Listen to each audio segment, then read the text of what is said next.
This podcast covers sensitive topics that may be difficult for some listeners. Please take care while listening.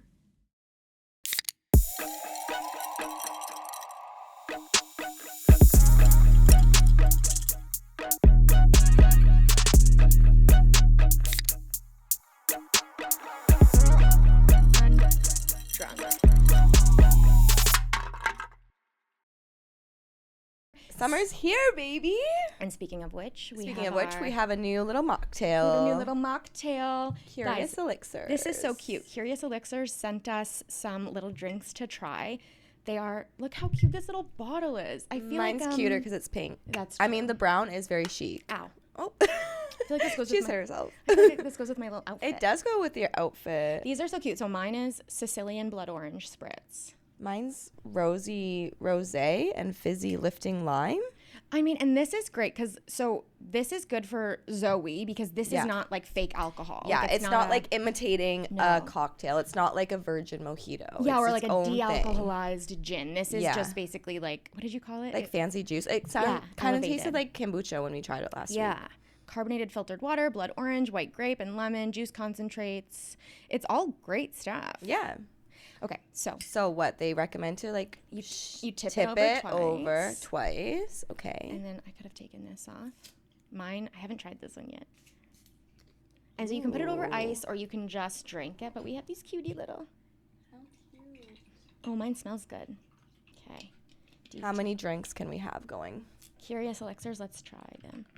Cheers, babe. Ooh, cheers.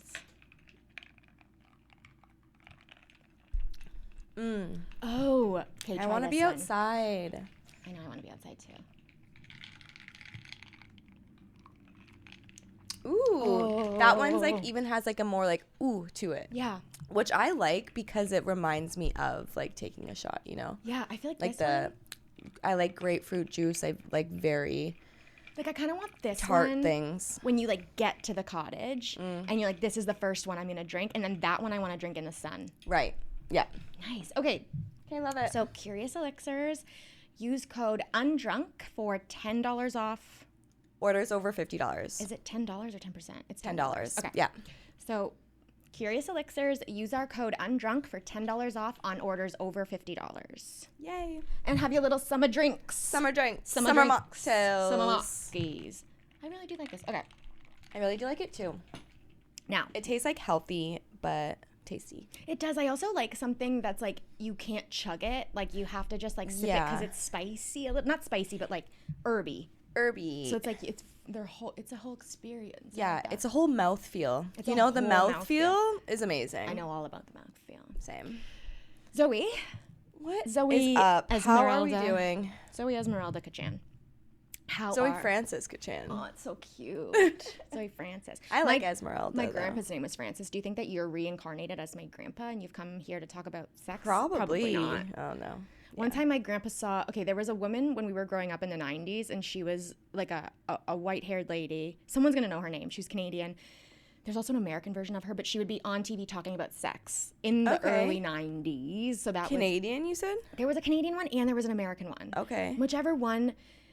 And then my mom had the news on, and she switched it, and there was a lady who kind of looked like her maybe. She was just like a white older woman. And my grandpa walked in the room and was like, ugh, I can't with her. And like, it wasn't even her. It was just like another woman who like kind of looked like her. And he's like, oh, that woman on TV, I can't, disgusting. Oh my God. He was so, and I was like, what are you talking about? And my mom was like, Dad, that is a woman who looks like her. That's not even her. Yeah, and crazy. That woman, I did watch her show because I was always watching on like channel 475. It was like the sex channel. Yeah. But when you get home from school at 3 p.m., there's nothing really sexual. It's just like other stuff.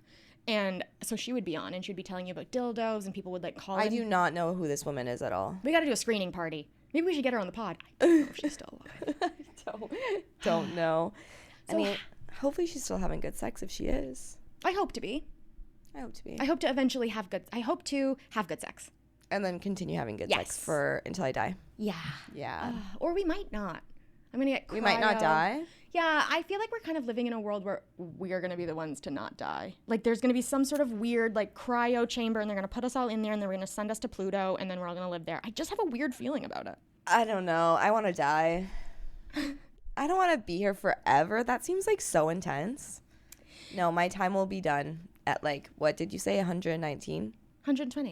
120? Make it a round number. Okay. You know who loves to live forever? Vampires. And then they're constantly dating like girls in high school. And I'm like, that seems problematic. guys, you're 1,000. How is your mental health?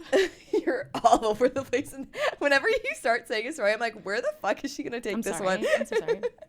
I'm sorry, everybody. I feel like I wrapped it up, though. You did. But just like every new story, I'm like, okay, where are we going to go? I did not take my antidepressants this morning. Okay. That's what's going on. My mental health is fine. How's yours? It's fine. It's fine. We hate that word. Fine. We do hate that word. My mental health is, I mean, it's up and down. I have a lot going on. Yeah. I'm working on myself. I'm very stressed, but I'm honestly good. It's good. Yeah, I always feel better when you're in this room. I'm always like, I don't even know what was going on. I feel good. I feel a little bit stressed overall still with like everything, like personal shit. That hasn't resolved.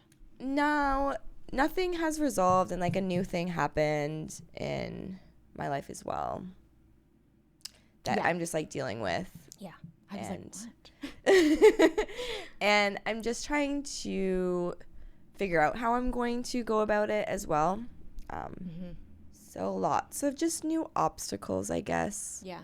But I had fun last night. I went to the club. You went to the club last night, guys. You went to the club, and I saw on your Instagram story there was like bottle service with those like sparklers in them, and I was like, oh my god, are we in Miami? What is this? Yeah. Yeah. What was it? Bar 44? Yeah. Well, we were supposed to go to apartment 200, and then the birthday girl arrived late, and then the booth was going to be over $1,000, and they originally quoted her $600. Oh, liars. If you got there before 11. So, and then she got there at like 11:30. Girl. And she was like, well, I'm not going to pay $1,000. So we're all standing around being like, okay, well, what are we going to do? And then another girl called Club 44, and I think they ended up paying $600 for 2 bottles, which worked out. That's it worked fun. out. Yeah. Yeah, I would need to have a booth if I'm gonna go to the club. Well, that's why I said yes to going, because I got told that there was a booth. So I was like, yeah, of course I'll go. I love to sit. Yeah, I love to sit down. If I was drinking, I would be like, oh, fuck it, I'll pay for it. Yeah. Take my credit card. And they'd be like, madam, this is declined. Well, it was nice that like I went and I didn't have to pay for anything. Like when the bottle service girls came over, I was just like, can you guys bring over a Red Bull, please, stat? And then they did. And I was like, thank you. Stat. That's good. I did feel like a little bit because it's so chaotic getting into those places. Yeah. Everyone is like crowding around. Everyone wants to get in. Yeah. So that was chaotic energy for me, and I did feel a little bit stressed. But I think everybody does, even if you're drinking or not. Yeah. And then when we got to the booth and I got the Red Bull in my hand, I could like relax and have fun. Just breathe, yeah. It does help having something in your hand. You're like, now I'm part of it. It really helps, yeah. Idle hands. Yeah. Keep doing, you got to put something in your hands. But every one of my friends I was with could like shake ass. So they were shaking ass. And I was like, God, I don't have any ass for this. My ass be's tiny compared to you guys. However, what if you got up higher on something, maybe a table, and then you're farther away so it looks more powerful? Right. It could also look smaller. Also, this club, they didn't allow you to go out and back in. So I couldn't leave to have a cigarette. That's a hostage situation. Yeah, no, I texted my boyfriend that, and he was like, that sounds like a prison. You can't go out and come back in? No. You know too much. It's like a Diddy party. I know. Well, and then I'm like so jealous of the people who are vaping in those situations, because I'm like, oh, I wish I just vaped. And then everyone was in the club? Yeah. Hi. And then everyone was like smoking joints in the club. And I was like, okay, is it crazy if I... Second time this has happened. Remember we went to the bar to watch the game and someone was rolling a joint like down the... Yeah. I was like... Well, they were smoking joints inside. So I was like, is it crazy if I light a cigarette? And they're like, yeah, it is crazy. It's a different smell. And I'm like, it's you a guys different smell. It's smoke way better. Smoke drugs in the club, but I can't smoke a cigarette. Sad. Yeah, I honestly think well, I don't really know, but cigarettes they can't be as bad for you as like fucking binge drinking. And like, I don't know. Also smoking weed, it's like, I don't know. Inside, it's a lot. It's still like smoky. Yeah. You know? I probably got secondhand high last night. Doesn't count. Doesn't count. I just go hang out. I hang outside of smoke shops and I try to get the feelings of it all. Yeah, I just feel a little bit anxious, and a lot of the things happening in my life are not in my control, and that stresses me out as an addict. So yeah. I'm going to give myself, last week we were a 4. Yeah. I'm going to give myself like a 5. Okay. I feel like I'm like today in this moment, I'm like a 7, but if I reflect on the week, I'm a 4 or 5. Yeah. But I'm slightly feeling positive. Like I'm feeling positive. Optimistic about the future. However, I do want to say this. I was thinking about this in the shower where I have all my thoughts.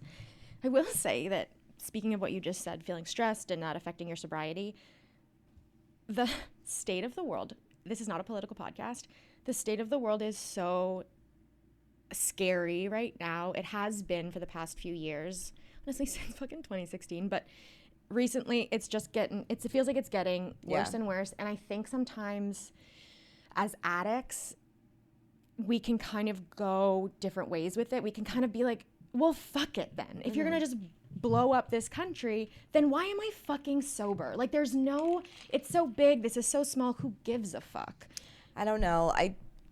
You are so much more into the elements than I am. I'm like, I can't be bothered to know. And that's good. You know, I got my nose in the news. Yeah, I've got my nose in the news. I am very affected by things. And so for other people that are very affected by things like me, I think when everything is so chaotic, sometimes it feels like I'm insignificant. Literally, who cares? This is bullshit. Also, it's painful to watch. It's painful to see. It's really fucking scary. And don't look. That's not like, well, that is not a great solution, because some people really have to know what's going on. They want to know. It makes them feel better. But in terms of sobriety, if you're feeling like that, it's just so overwhelming, it's so stressful. It seems like it's overwhelming for you and it's stressful for you to watch all of this and keeping your nose in it, then take a step back. There's really not anything that you can do to control who Trump's gonna bomb or not, you know, knowing that isn't gonna solve anything. But what I'm saying as this is also stressful, and if you are like me, and I am a person who, this is probably not true, but for me, I feel safer when I know everything. You know. When there's stuff going on in my family and they don't talk about it, I'm like, hey, what's happening? I can't do that. It scares the fucking shit out of me when people are just like, everything is fine. Yeah.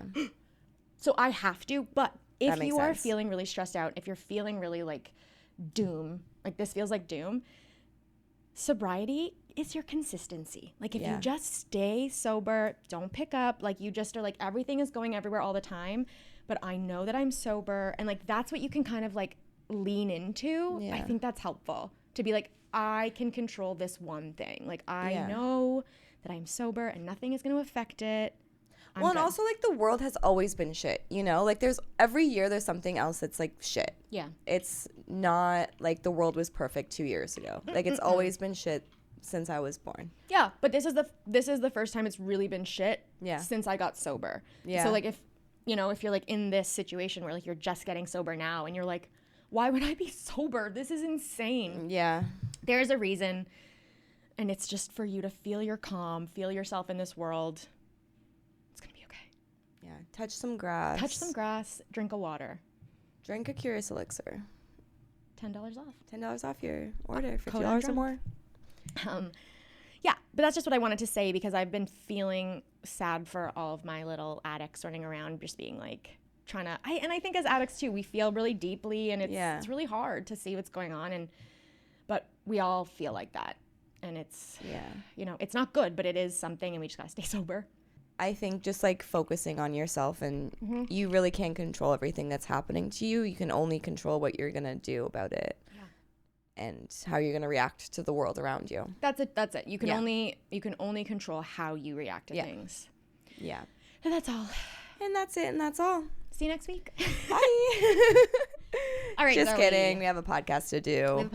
How you doing, Zoe? I'm feeling good. Ready to go? Let's do it. Let's tell my story. So last week we talked about my story. Yeah. And it's funny because watching it back and looking back, I'm wow, my drinking doesn't start until 56 minutes in. And it's like, it's so funny because I'm like, oh my God, this is a sobriety podcast. Why am I not talking? But then I'm like, wait. For me personally, all of that stuff led to it. Yeah. And I think that our stories are a bit different. Yeah. But all of your stories are valid. Like, I just feel like I'm judging myself. Yeah. And like in the rooms in sobriety, everyone's story is so different. Yeah. But like, I relate to your story. You relate to my story. Yeah. Even though it's like it's very far apart and different, we still know how each other were feeling in those moments. Yeah. Because we felt that way too. Yeah. And like, whether it's like deep trauma or like visual trauma, or it's just like in your heart, it affects everyone so differently. And so I think it's important to be like, it kind of doesn't matter what's happened to you. You got here, and like that's valid and that's important. But yeah, I have told my story before in a meeting, and that was like very scary, and I'm definitely going to tell it better now because I'm way more comfortable with you and not saying it in front of like 100 people. Yeah. Some that I know, some I don't. So I am excited. I wonder how much you'll know about my story. I was thinking about it this morning too. I'm like, where did this all start? Like, I know that you went crazy go nuts. Yeah. in college. I know you were a little crazy go nuts in high school. Yeah. But I'm like, what? How did it get you? Why did it get you? I think it was pretty instant for me. Like, this first time I drank, I got blackout, and I chased that blackout ever since. Like, it was a very immediate thing. Like, most normal people would get blackout and like be really scared about that, you know, and say, I don't want to ever do that again.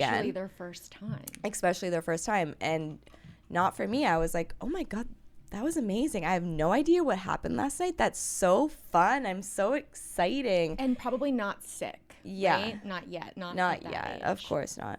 No, but like growing up, I felt just like a little bit different from everyone in my family. My parents were always like, you're the creative one. You're like my uncle, well, I'm not going to say his name. You're like my uncle.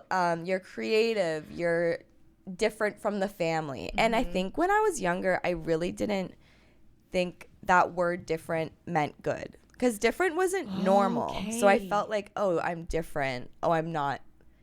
I don't fit in then. Like, you're telling me I don't fit in because I'm a different creative person. And what were they talking about when they were saying you were creative? What were you doing? I think just like my interest in photography, my figure skating, like I liked drawing, you know, like I was just, my parents are all mathematical people. They're financial advisors. So they're like, oh, I don't know this. My uncle was a DJ and he performs at Burning Man a lot, so he's one of those. So cool. Them calling me different and like my uncle kind of made me feel not great, you know. I was like, okay, so I don't fit in with you guys then. I'm something different, and my uncle lives in San Francisco, so how am I gonna like be conjoined with him then, you know? Felt like a little bit of an outsider within my family in that way.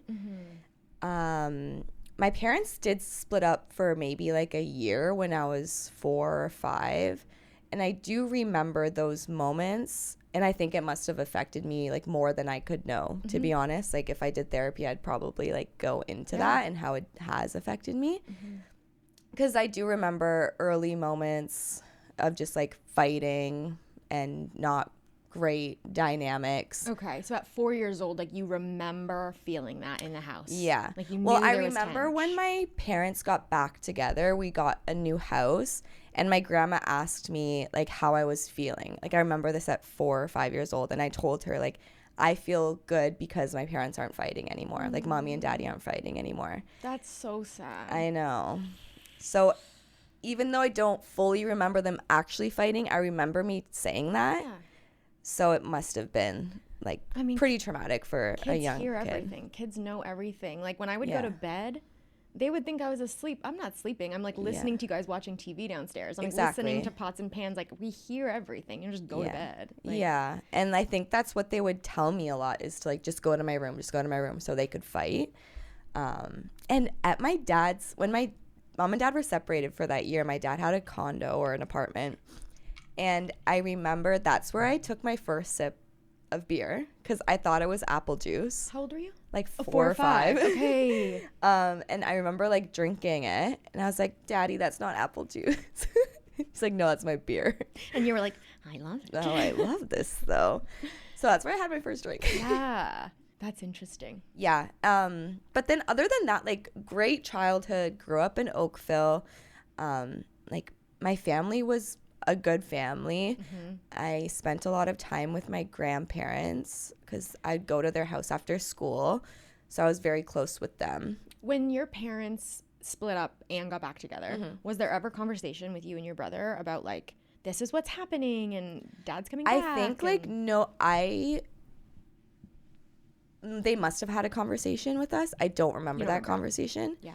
And I don't think anyone in the family really talked about it until maybe I was like 12 or 13. I got told that even happened. And I was like, oh, yeah, that did happen. Weird. Like, it definitely wasn't a thing that was talked about. Yeah. Even now, like, we never talk about that. But, like, what's there to talk about, you know? Yeah. My parents do seem happy, and they travel the world together, which is really cute. They just needed a little break. They just needed, yeah, I don't know. I don't know what was going on. I think maybe just, like, the kids of it all. Yeah. Things change. Things change. Having like 2 young kids, 2 under 4 is a lot. Yeah. You know? Maybe my mom was stressed. Maybe something happened that I don't know. Who knows? Yeah, who knows? Postpartum. Yeah. Maybe. Who knows? Yeah. But I'm glad that they figured it out and they seem good now. That's good. Do they kiss? No, that's Interesting. I've seen them kiss one time. Yeah, that's interesting. Yeah, I don't love that. I don't love that either. My parents would kiss. Like, my godmother and her husband kiss all the time and are very affectionate, which I like that. I like that too. You know, it's cool. It shows that it's normal too. It's not like something hidden from the world. God, yeah. Yeah.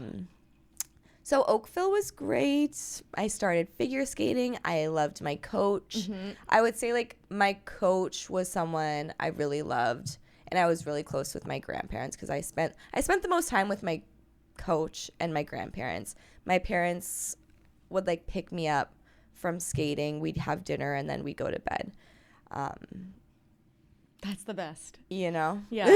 Yeah. And then you would sleep at their house? I would sleep at my parents' house, but after school I'd go to my grandparents' house and then go to skating and then go home. But whatever. Yeah, I had a really good childhood. My best friend growing up lived right beside me. So we would build forts together and play Sims all day long and watch Friends all day long. She was really into Harry Potter. It was really fun to grow up beside someone who's your best friend. You just like always have her there. And then in grade 8, I was told that we're going to move to Sarnia. Okay. At this point, I was like, I do never want to do drugs. Like when Dare came to the school in like grade 7, I was like, okay, I will never do drugs. I will never drink alcohol. I'm going to be such a good girl. It's the craziest. Dare is so crazy. They're Dare is so basically crazy. like, if you do drugs, you will die. Yeah. There's so much that happens before you do drugs. There's peer pressure. There's like curiosity. There's kids. There's like a frontal lobe. Does Dare not still connected. exist? In the States, I think it does. Okay. Interesting. I don't know what we have here. We have like a version of, maybe it is still Dare, but yeah, it's so, growing up and learning big lessons at school, at assembly was so crazy. It was like someone would come in with no legs because they like were hit by a drunk driver. Yeah. Or someone would come in with like HIV. Yeah. And we were all like, I'm terrified. All of us in class were like, we're going to get AIDS. Yeah. Like, it's very traumatizing. Very traumatizing. Anyways, so like at this point, I was like loving figure skating. I was never going to do drugs. I think I even wrote to my dad on a piece of paper when I was like in grade 7, like, I promise I will never drink. I will never do drugs. Aww. You know, like I was very pure. Was there at this anybody point. Around you at this time who was drinking? Well, I think my dad would drink a lot. Okay. When we'd go on family vacations, I could see him like switch and like get really drunk. And I didn't like how he acted, and that's why I was like, I'm never gonna drink. Was you it know, angry or stupid, or how did he? Both, probably. Yeah. You know, and so when I got told that I'm moving to Sarnia in grade 8, like for high school, I was gonna start high school in Sarnia. I was like, absolutely not. I will not be going to Sarnia. How far is... It's like 3 hours. Yeah, so 2.5 hours. All of your friends. Yeah, and I was supposed to start high school in Oakville with all my friends that I have known forever. Yeah. Like, how am I going to do that? And were your friends good kids? Were they doing drugs or drinking or sucking dick? No, not yet. Yeah. Grade 9, they would all start, but in grade 8, we were all very pure still. Yeah. And I even told my parents, like, no, I don't want to move to Sarnia. I want to stay with my grandparents, live with them for 4 years so I can keep skating in Oakville with my coach. And then I knew that I wanted to go to university in Toronto. So I was like, just keep me in Oakville, guys, please. Mm-hmm. Like, no, you're coming with us.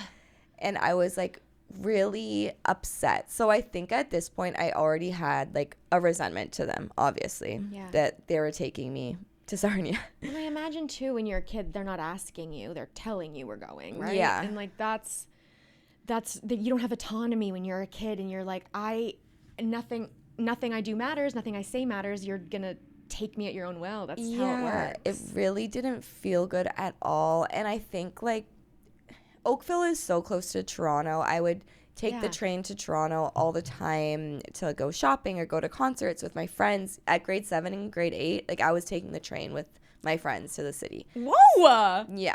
Oh I was a cool kid. That's actually really cool. Do you feel so cool? I felt so cool when I was doing that, for sure. Yeah, I remember taking the bus down to the Rideau Center with my friend Sarah. Yeah. And it was like, it's so scary, but it's just like the city bus and it's a half an hour and then you get off and you're like, now I'm downtown. I know, like I loved it and I always loved the city. So I always knew I was going to be here. Mm-hmm. And then we go to Sarnia to look at houses and I'm like, we're in the middle of nowhere. Like this sucks. And it was just like really scary to start high school there. The skating program in Sarnia was not great. So we had to drive to Strathroy, which is like 45 minutes to get there and 45 minutes to come home. Like I went there, I think 3 or 4 times a week. Wow. Yeah. For skating. And like, that's a lot on my mom driving me back and forth, you know? Why did you guys move? My parents got a new job, got an opportunity to work for themselves as financial advisors for a company based out of Sarnia. Like now knowing everything, it was a great opportunity for them. Of course they were going to take it. Like now I can see that. Yeah. But hindsight 2020. In that moment I was like, you guys are awful. Ruining my life. Your jobs are fine in Oakville. Yeah. Relax. Yeah, like just let me do this. Yeah. And then you can do whatever you want in 4 years. Like, and I remember my dad was like, oh, I moved so much as a kid. I moved like 12 times before I went to high school. Like, you can handle it. I was like, I don't want to. I don't want to have to handle it, you know? So I think when I started high school, I was just really set on being like the cool kid because I was excited to like go to high school to have that high school experience and be cool and have fun. Okay, tell me about that. Yeah. You're going to high school in Sarnia. Yeah. It's day 1. Mm-hmm. I'm assuming you either take a shower the night before, you take a shower the morning of. What are you thinking? I'm going to be cool. This is what I'm going to do. Well, I was just like, okay, me and my brother had a bet on like who could bring their first friend home first. Who God. I know. Like who was gonna have a friend that came over to the house first. Mm-hmm. I think I did win, but the friend that I brought over ended up not being a good girl at all. You're like, I'm just trying to win the bet. I'm just trying to win the bet, guys. So I don't know. I went into my classes trying to talk to people, I guess. And you did? Okay. I think I was just telling everybody that I was new. So you weren't painfully shy? I wasn't. No, I was just like, I felt very nervous, but I could do it. Like I could put on a performance if I had to, I guess. Mm-hmm. And I did, and I made a few friends. But again, like I probably didn't feel like I fit in because all those people knew each other for so many years before then. Like they all grew up together. And now I'm the odd one, new one coming in. Sarnia is also on the water, right? Yeah. So it's a different culture in Sarnia than it is. I feel like the lake culture is so different than like the city, you know? Yeah, and I think that just like everyone had the click already because they all grew up together, and I'm just coming in not knowing anything. Yeah. Or knowing anybody.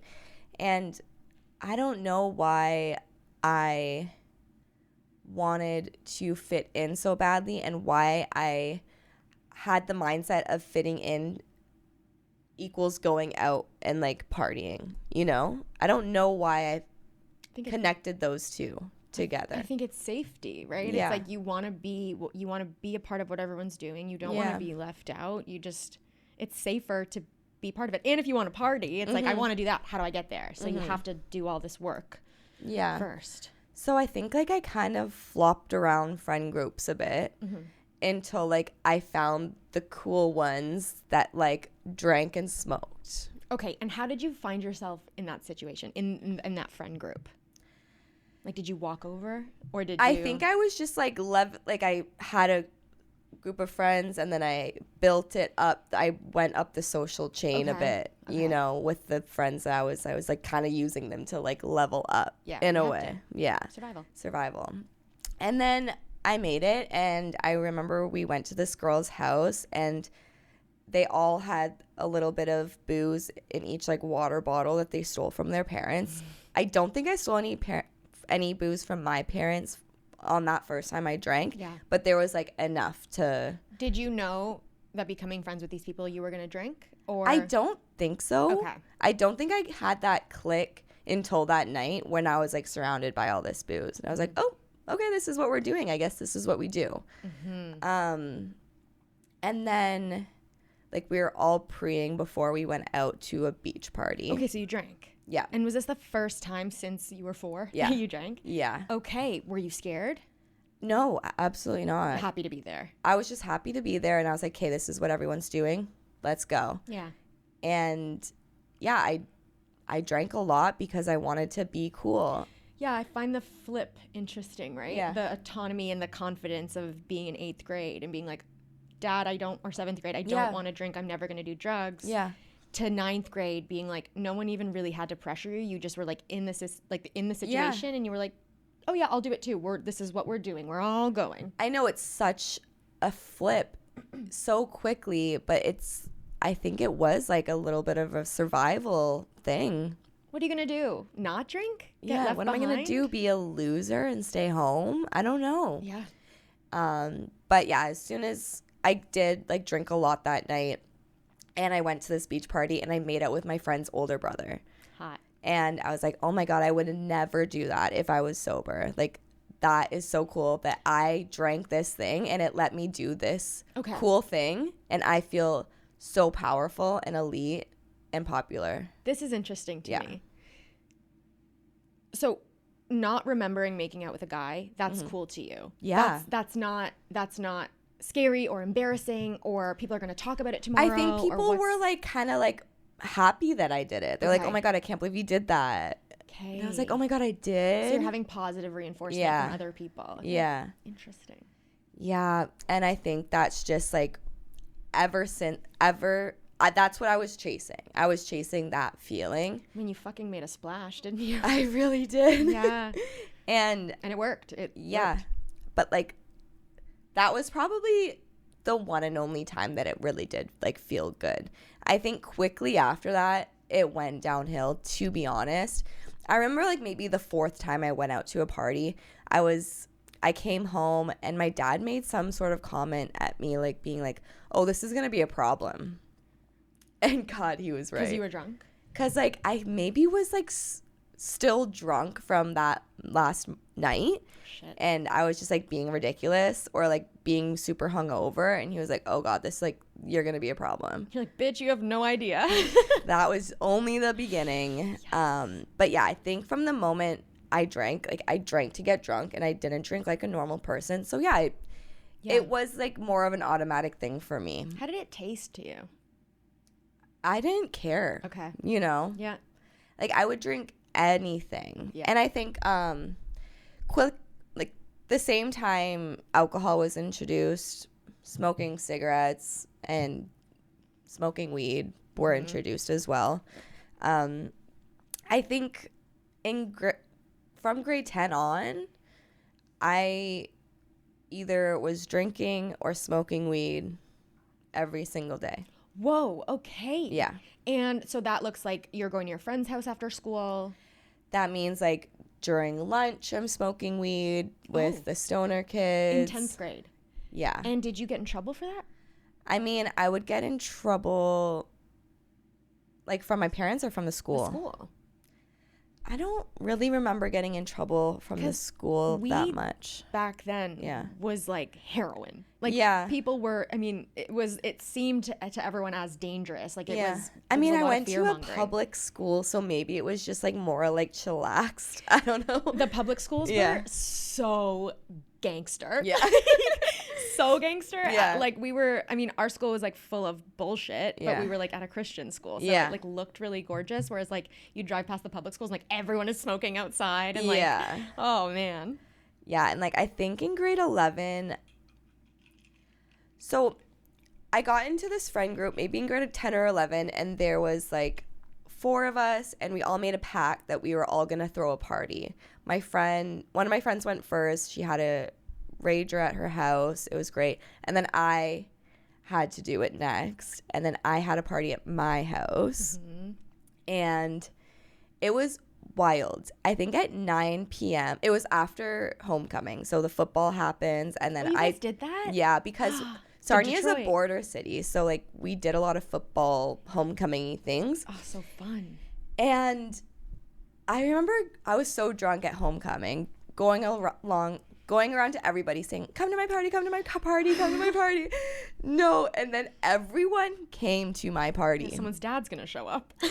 I really think that this was in grade 10, by the way. I think this is grade 10. Okay. You had a year to maybe kind of figure grade it out. 11, I had this homecoming party. And 9 p.m. 9 p.m., it was packed. I had a routine at this party. I would tell the most popular kid in high school was in charge of the music, and I would scream at him to turn it down because it was way too loud, and I was trying to control this thing. So I'd be like, fucking turn down the music. He would, and then I would go outside and bring everybody inside. Yeah. Because if they were outside, the noise traveled more. And I already got a text that like you could hear my party from 3 blocks away at the park. If you're close to the water, it'll carry over the whole lake. Yeah. So everyone could hear this thing. Whew. And my parents were out of town, and I didn't want anybody to know. So I was like really anxious and trying to do this the right way. I threw like blankets over expensive stuff. I rolled up an expensive rug. Like, responsible queen. I was trying my best, but like it turned to shit. And then after I rallied everyone out from outside, then I would go to the garage where everyone had a toke like lined up for me. So and then I would do a bong hit. Nice. And have a shot. What was that called? I think they called it a wombat. You do a bong and then take a shot, or maybe the other way around, shot then bong. God, you know the word would go around crossfaded. I'm so crossfaded. Crossfaded. And I was never crossfaded, but I would pretend I was. Yeah. I'm so crossfaded. Fucking loser nerd. Yeah. But then I would do that again. I did that probably 5 times. Like yell at the music guy, bring everybody inside. Whenever I'd go to the garage, all the guys would have like a toke ready for me. I would be like, thank you so much. I'm going. As you should. And then by like maybe 10:30, 11, my friends' parents were there. And we're screaming at all these kids, getting, get the fuck out, get the fuck out. Is this friend one of your friends from your group of? Yeah. Okay. That little pact. That little pact. Okay. That pact like had changed like throughout high school. I was friends with different packs of girls, but yeah, that was like really scary that they were there. And did they yell at you? They yelled at everybody, and they said that the cops were coming. And then everyone scurried away. Everyone drove home on my brother's bikes, and things were stolen. Shoes were left. I slept at that friend's house that night, and I was just like terrified for my parents to get home that next morning. Okay.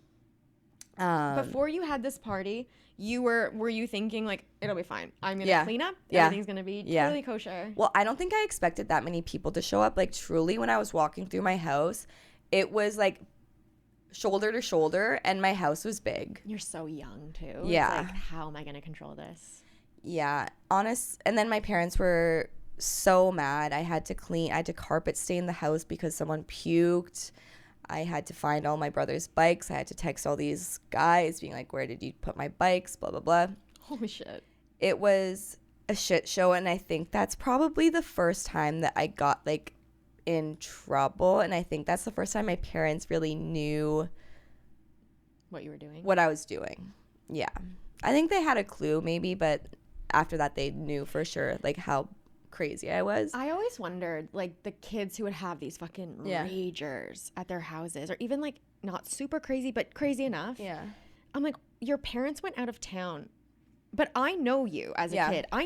You're nuts, not you, just people. And I'm like, why would your parents go out of town and leave you here unsupervised? And like maybe there's like really nothing you can do when your kid's like 17, 16, but it's like if I know my kid and I know that they're like a sneaky weasel, I'm probably like having grandma come sleep over. We didn't have any family in Sarnia. Well, then I wouldn't have moved to Sarnia. Yeah. I think that was crazy.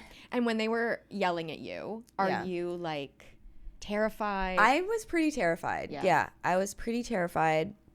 But I think that's when I was like, okay, it's fine. Like, I'm only like grounded for 2 weeks. It's going to be okay. And people wrote that on the yearbook as like the best memory of high school was my party. So like, guys, it was kind of worth it. Yeah. Like, that's insane, you know? I also think like yelling at kids is really crazy when they're literally, I mean, if they're doing something crazy, sure. But like if they're just like at a party and bumping and drinking. I know, like, but when this is in your house, it's like, fuck. No, for sure. Yeah. But then like for her parents to come and like yell at everybody, I'm like, what's the yelling? I guess to get everybody out. To get everybody out. But what's like you have to yell to control like fucking hundreds of drunk 16-year-olds. I guess that's it, right? Because you can't have drunk kids in your house or it's like you're a liability. Well, also, like it took years. My parents would still find, like we would smoke like in the water bottles, like I don't even remember how we would call it, the bucket systems. They were finding water bottles for years after that party in the backyard. Oh my God. But that was the first time that I think I ever like got in trouble for it. And that's when like they all knew what I was doing because the weed of it all, the drinking of it all, whatever. Yeah, the grandness of it all. Like there's so many people in this house and you're like, holy shit, what happened? Yeah. And when you went back to school the next day or on the Monday, was it like, oh fuck yeah, I had a party? I think so. I think it was pretty like, fuck yeah. And that's who you care about. Like you care about your friends thinking you're cool. You care about the people at school thinking I you're don't cool. care about my family at this point. Like you took me to Sarnia. I hate you guys. And now I'm in trouble? Yeah. Like a lot of it is retaliation, I think. Totally. Makes sense. Retaliation, wanting to fit in, wanting to be cool, but then it just like it took me, like alcohol took me and it didn't let me go. I couldn't. One day I woke up and I just like couldn't stop it. Okay. When you're saying I'm drinking every day, are you drinking to excess every day, or are you like having a few beers with your friends? Like, what is the drinking level? Yeah, probably like a few. I'm probably not getting wasted every single day, but there was like a few months where like I would steal my parents' booze at this point, and my friends would steal their parents' booze. My friend's mom like made wine and had a bunch of like wine that she made in her basement. So she brought a wine bottle to school like every day for maybe a few months, and we would just drink it together in the stall on lunch. At school. Just so like cool. Chug it back together during lunch. I wouldn't really eat. Like this is like I didn't have an eating disorder. All my friends around me had an eating disorder. I would just like forget to eat. And like because I was too focused on drinking that I was just like, oh, yeah, I guess I need to eat food now that I'm hungover. Like it wasn't an active thing that I was doing. It just wasn't. I wasn't worried about eating food. I was worried about drinking alcohol and smoking weed. So this is where. So you would drink at lunch? I would drink at lunch, like sometimes. Like I think this was like a phase of like a couple months that we did that every day, and then I think she got a really bad eating disorder and had to go to treatment for it, to be honest. Yeah, a lot of I knew a lot of people in Sarnia that had committed suicide. Like, it's a big thing in Sarnia. Like, I knew personally, I think 3 girls who committed suicide in high school. And, like, eating disorders were a huge thing. Yeah. I remember I sat with my friends while we were preing to go to a party, and they were all cutting themselves. While we were drinking, and I was like, "Okay, I guess I'm gonna cut myself now." Like, I guess that's what we're doing. If I walk into a house, I'm doing what you're doing. Yeah. Like, if we're drinking, if we're smoking crack, if we're, I don't know, whatever we're doing, taxidermy, I'm doing it. So I like cut myself a little bit on my inner thigh, and I was like, "Okay, this isn't for me." And then I just like, No, okay. I still have like the tiny scar, and I'm like, "You fucking idiot." You say, I'm like, am I just such a prude and so afraid of the world? But like the fear of drinking at school, it wouldn't even cross my mind. Like going to like the dances or whatever that we had, like people were drunk in the bathroom, and I was like, the fear of that. I would get, there's no way, I'd be in so much trouble. But you didn't have that. Like you seem to have like for some reason I didn't fucking care. Like, ground me all you want. Like, yell at me all you want. I don't fucking care. Like, this is what I want to do. Yeah. I don't know. It's so interesting. Yeah. Can we talk about skating? Yeah. So, where are we at with skating? We moved to Sarnia. Now we have to go to... Honestly, as soon as I started, like, drinking and, like, being popular and whatever that meant, it was on, like, the back burner. Okay. It really did fall off. 9th grade? I'd say like 9th grade I was still doing good. 10th grade is when it started to fall off. 11th and 12th grade I still did it, but I wasn't competing. Okay. Yeah. Okay. Did you like your new coach? No, like no one could replace the coach I had in Oakville. Like it wasn't the same. Yeah. It didn't feel the same. And like the coaches in Strathroy were like, I did skating in Strathroy and in Sarnia. Coaches in Sarnia were just like, they weren't as like competitive with it. Like I did like the coaches in Strathroy, but again, I felt like I was coming from somewhere else. Yeah. And I didn't grow up with this guy coach, you know. And also I'm not as good as everyone in Strathroy. Okay. So it's not like I'm like coming in and being the best ever. Okay. So I just like kind of took a back seat on that, I think. Were you feeling intimidated at skating? I think so. Interesting. Yeah. But you're not feeling intimidated to go to a new school once you've started like your drinking. Yeah. I mean, even walking into the new school, you're like, I'm introducing myself to people. Like I have to survive here. Yeah. I think I was like, I tried to do it with skating, but then it really wasn't super, like I couldn't compete and like smoke and drink the way that I was doing it, you know? I like before I went to practice, maybe in 11th and 12th grade, like I would be smoking a cigarette before going into skating, you know, like there's no way I was gonna do good, you know. Were you I was gonna say something. And I would get stoned at school with one of my friends I skated with. Okay. Me and her would get stoned at school before going to skating and go to skating together, super high. I would have hated you. Yeah. Holy shit. Like I wasn't bad. No. Like when I skated in Sarnia, I was probably like top 5 skaters there. When I went to Strathroy, I was probably like one of the lower skaters in Strathroy. Like a big pond. Yeah. Okay. So yeah, like it was just like it wasn't as important to me. Do you think at the beginning of grade 9, the friendships were more important and then it switched to drinking? Like once drinking came in, do you feel like that was the most important thing? Wasn't even like focused on the friends of it all. Yeah. I was focused on like how I was being perceived, I guess, and like the popularity of it all, which is so just like sad and like really I feel bad for that girl. Like why was she trying so hard to fit in, and why did fitting in for her mean getting so fucked up, you know? I wonder. I mean, it's really chaotic. Mm-hmm. It's really chaotic to leave your home and have to start new, and then to have to be perfect and go to school and go to skating. Yeah. When I'm mad at you guys and I don't know what's going on. Like they really took you away from everything that was grounding. Yeah. And so now it's like, well, if I'm up in the air already, I might as well fucking follow it. Yeah. You know? And I think I really just did like that feeling of like being free when I was drunk. Like when I was drunk, I really just like felt freedom and I felt safety. And that's what I needed, I'm I wondering think, in if that. it feels for kids who do move like that, and especially going into grade 9, Yeah. it's crazy. Yeah. But I wonder how unstabilizing that is. Yes, in the moment, but then also for like the rest of your high school career, you're like, even if they say they're staying at their jobs, I don't know. Yeah, I can be your friend, but I don't know if I'm going to be here. Like, I had a best friend back home, and that was great. And we were like playing Sims and watching Friends, but we're not friends anymore because they took me away. So I can't really guarantee I'm going to be here. I wonder if there's any of that going on like inside, and then you're like, let me just calm it all down and go to my own world. I don't know. What if you're like, no? I don't know if I was like future tripping like I think I was just trying to survive, you know? And I really just did like drinking. I think I liked how it made me feel. Yeah.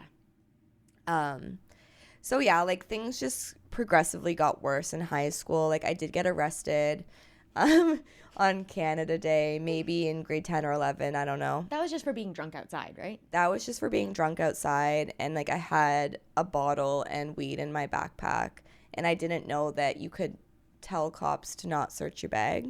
Yeah, I don't know either. Yeah. Well, they came up to us because we were like noticeably drunk, and they're like, let me look in your bag. And I was like, okay. But I guess I could have said, no, you can't look in my bag. It's also such a power trip for like an adult male cop to come up to a child girl and be like, what's in your bag? Yeah. You're like, bitch, what's in your bag? Literally. Like, what you got on your camera? What you got on your phone? So that was, I think maybe that was before my high school party, honestly. You got arrested? I got arrested, taken to jail. My dad picked me up in jail. Oh, did he yell? Of course. I think that might have been before my high school party. Who's so scarier, your mom or your dad? My dad. Okay. Yeah, my dad would like actually yell, and then I think my mom would just like start crying. Oh no! Yeah. No! Yeah. That is so unhelpful. I know. I don't know why that got me so good, but like that's not cool. It was not a good situation at all. It wasn't helpful. I didn't know what to do. I knew I was like in the wrong. I knew I was doing a bad thing whenever like I would get caught. But like I truly didn't care. I don't know. Well, it's fun. It's fun. I was in high school. I just thought that this is what everyone was doing. I thought this is what I was supposed to be doing. I liked it. I would like smoke weed in my parents' backyard when they weren't home, and then sometimes they would come home early and catch me, and it would be a whole thing, and they'd yell at me, and then I was smoking weed in my bedroom, blowing it out the window. I was making like easy bake brownie weed cookies out my window, like with my friends. We would eventually start doing Molly with these guys, tripping in my bedroom. Like we were making out with each other, us girls, and my mom walked in. She's like, what the fuck is going on? You know, like it just like started progressively getting worse. Tried cocaine, Molly, grade 11, grade 12 maybe. And then I had that boyfriend in grade 12, and all we did together was have sex and smoke weed and drink. Pause. When you're getting in trouble for smoking weed outside, or like you're getting in trouble, every time you smoke weed or every time you do something and it's just hit with punishment, are you getting grounded? No, you're just getting not yelled really. at? I'm just getting yelled at. I think they knew they couldn't control me. Did you? You know what I mean? Because I think like I would rebel and like run away. My friend like ran away to my house when her mom yelled at her, and there was like a police report, and like she was literally hiding under my covers for like a day. Like it was crazy. It's the Wild West out there. It's the Wild West out there, and I think they knew that like my parents knew, like they just got out of hand so fast, and they really couldn't control me. They couldn't tell me what to do because I was going to rebel either way. Did they ever, and I'm never going to, there are some parents that I will be judging in the world, but like I'm not judging your parents at all, because it is, you have a kid and this is getting out of control. You have jobs, you're trying, you think you're doing the right thing. Was there ever a conversation, a sit down conversation that was like empathetic and like, Zoe, what's going on? I don't think so. I think they had that probably with me in university, but in high school I don't remember having like a sit down like heart to heart with them. In university maybe they did, because they were like, okay, we need to go to therapy, like we need to do something. Yeah. But yeah, in high school, I don't remember a conversation like that. Yeah. And mind you, I think they were just like hoping that it was high school and that I would grow out of it. Yeah. That's probably what they were thinking. Yeah, and we can kind of control it because she's in the house. Yeah. Would they get mad that your friends were drinking in the house or smoking? Of course. Yeah. Okay. Like, I was hiding it from them. Yeah. We were doing it every day. Did they know every day? Probably not. Like, we did get good at hiding it. We'd go down to my beach. Like, we'd smoke in random schools. Like, we found little pockets of Sarnia to smoke and get fucked up at. Smoking. And there was parties every weekend in Sarnia. Like, there was something going on. I don't know. It's hard to hide smoking weed. Because it smells. It like, smells. Alcohol, at least you can kind of like, I don't know, do it behind a bush. I know. I would think I was definitely like, I was a stoner in high school, to be honest. And what is the feeling of like, you're doing these things, you're drinking, you're smoking, you're having so much fucking fun, right? Like you are having fun with your friends, you feel good. Your parents are saying this is bad, this is bad. Are you feeling like I should stop, or like, yeah, this is bad, I'm gonna keep doing it because it's fun and I don't really care?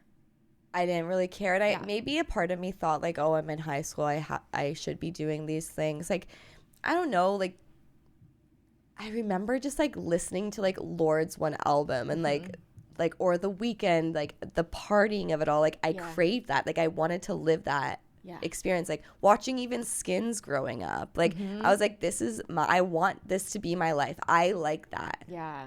I don't know why I like that, but I want to live like that. This is the part that I'm so interested in, actually, because again, like, and maybe the way that I was raised or how it was spoken about in my community of like Christians, but the party girls, the partying, like the Lindsay Lohans, the Paris Hiltons. I loved it. Right. It's interesting because I was like, oh, we can't be like that. I liked it because I was also like really into the fact that people were having sex and people were talking about it in magazines and like slutty or like cheating. But I was like, oh, we can't do this. This is like a devil woman. Yeah. But you were like, that looks fucking fun. Maybe it just like wasn't talked about enough. I'm wondering if my parents weren't like saying that was wrong growing up, so I didn't know it was wrong. So when it was presented to me, I was like, oh, that looks so much fun and cool. Okay.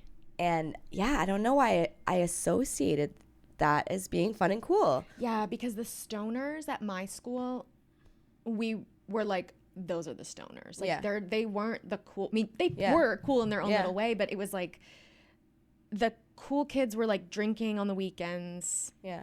But the stoners, you were like, I mean, they don't go to school, they don't go to class, they just sit out by the sign and smoke weed, and like that doesn't look like appealing. Yeah. But to you, it was that was like what I wanted. Yeah, you had like a little ecosystem in there. Yeah. Not to say you weren't cool, just like the perception of things is so different.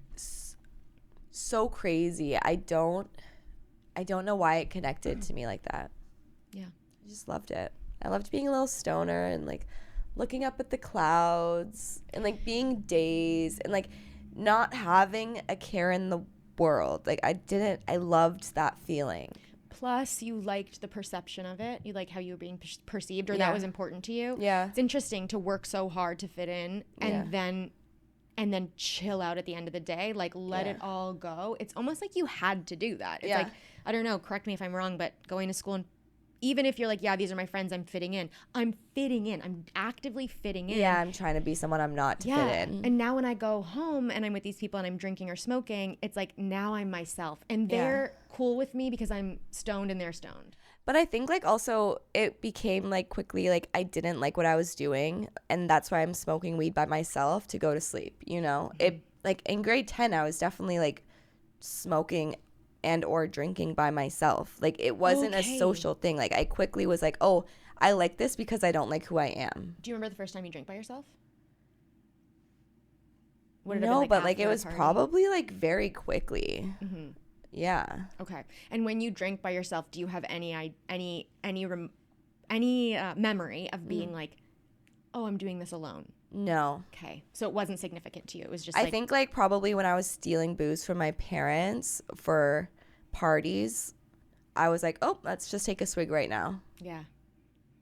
Let's just get it going before I go to my friend's place. What is it about parents who have like a cabinet full of liquor that they never drink? Yeah. What are you doing? Yeah. Like, is that just from parties and stuff? And you're like, that looks cute. I'm going to put it in the cabinet. I mean, yeah, like my parents drank a lot too. So I think sometimes they didn't notice because I would only take a little bit. Yeah. Like they would have like 4 or 5 big jugs. I would take a little bit of each. Yeah. And then 2 nights after that, they would drink some, and then I could drink more. Yeah. You know? We'd call that the kitchen sink. Yeah. You put everything in the same bottle. In the same bottle. And I think quickly, like, I was becoming friends with guys who would buy us alcohol so they're and older whatever. Than you. Yeah. And how are you making friends with them? Just at parties? Yeah. And when are you... Okay. So now we're going to go to university, I think. Wait, when you quit skating... Yeah.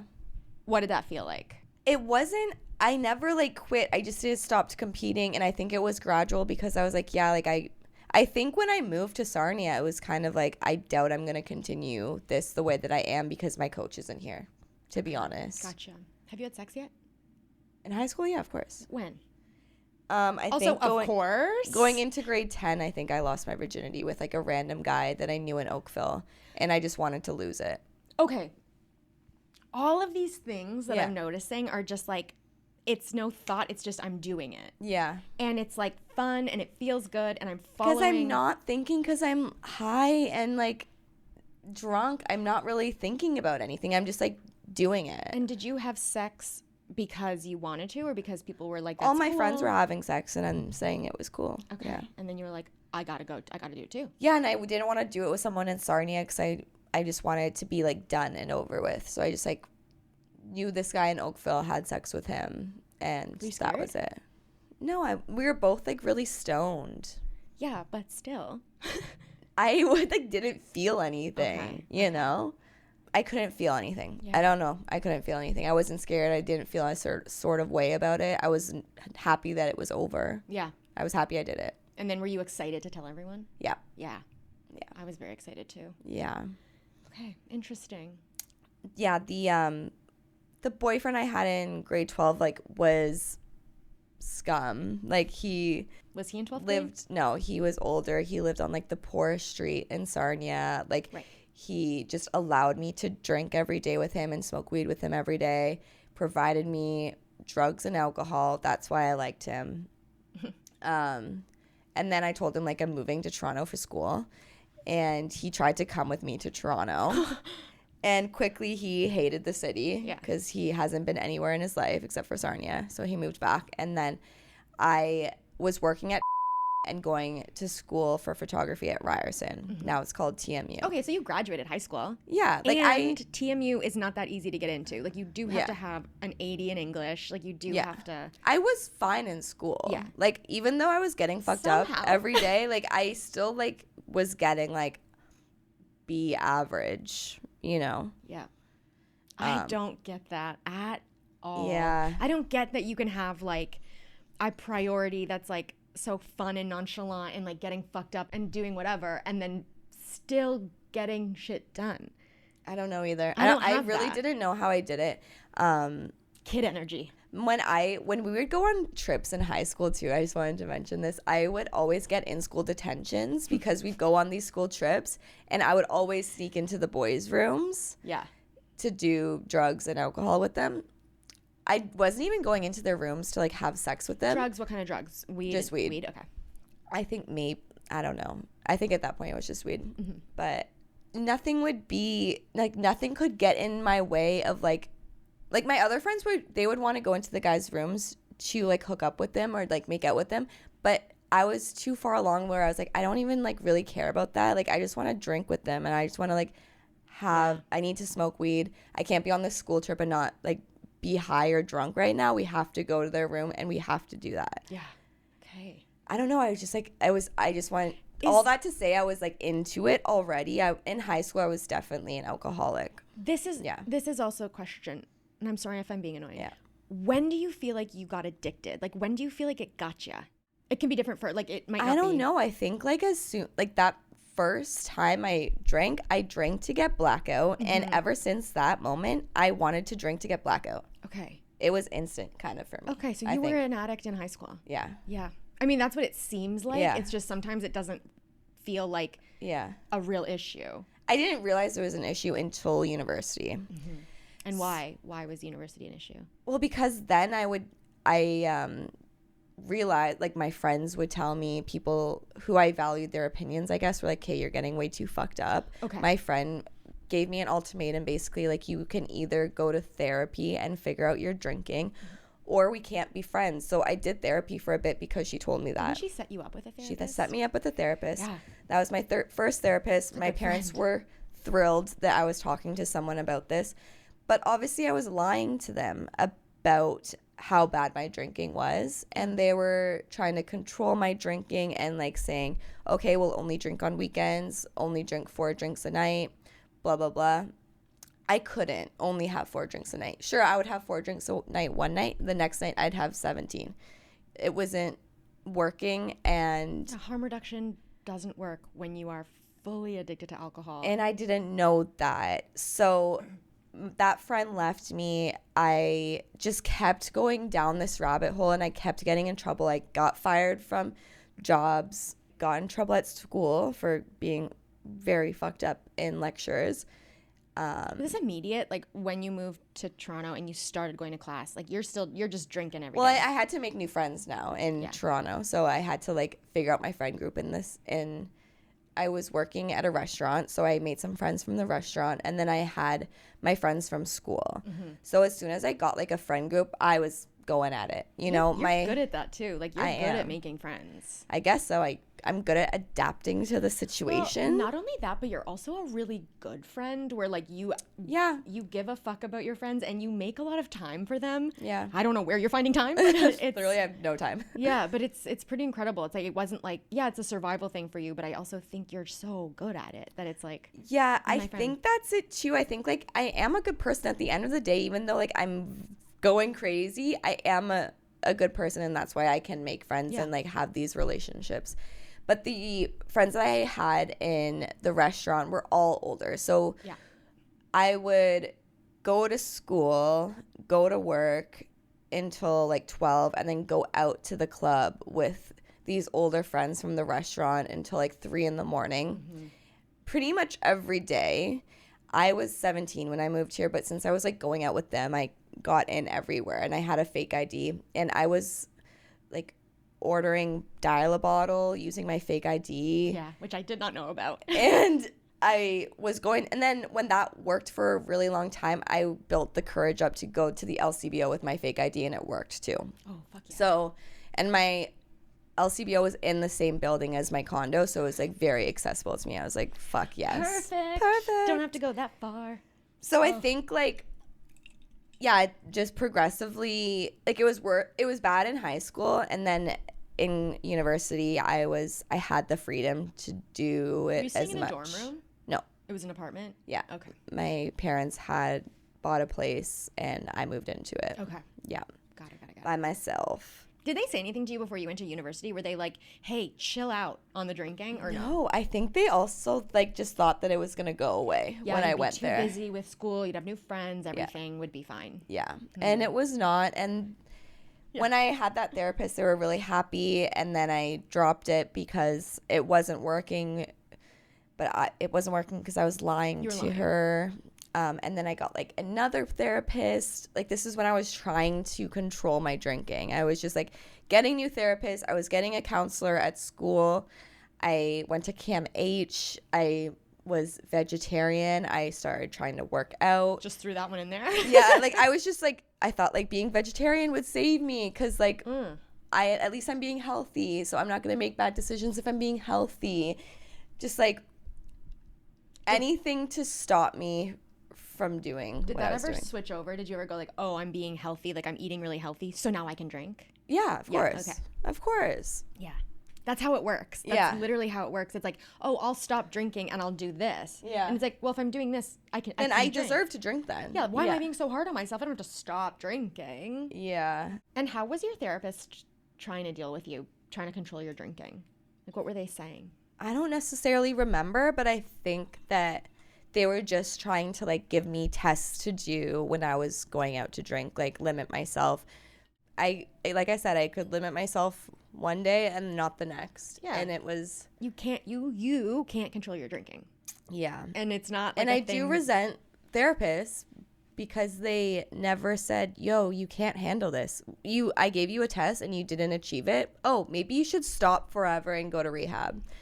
I don't know what they're allowed to say. Like, they can't tell you what to do. They would have to wait for you to be like, so I think that this isn't going to work and I should go to rehab. And then they can. But they can't, like, tell you. Yeah. At the same time, you can not be going to go. Well, do you think that you're controlling your drinking? Do you think you can control this? Yeah, but honestly, they probably were asking me those questions, and I probably was saying yes because I didn't want them to take it away from me. Yeah. Let's be real. Yeah. Also, then did you start to feel bad, like, being in therapy and just being like, oh my God, I should be getting my shit together and I'm, like, lying to her, but I'm just going to drink? Did that make you feel bad?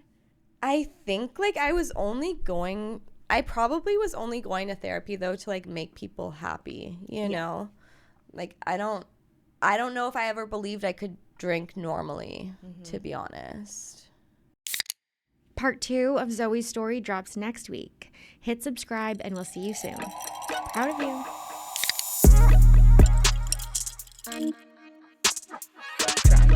Thanks for listening to Girl Undrunk. You can follow us on Instagram and TikTok at Girl Undrunk Podcast, and or send me an email at heather@girlundrunk.com.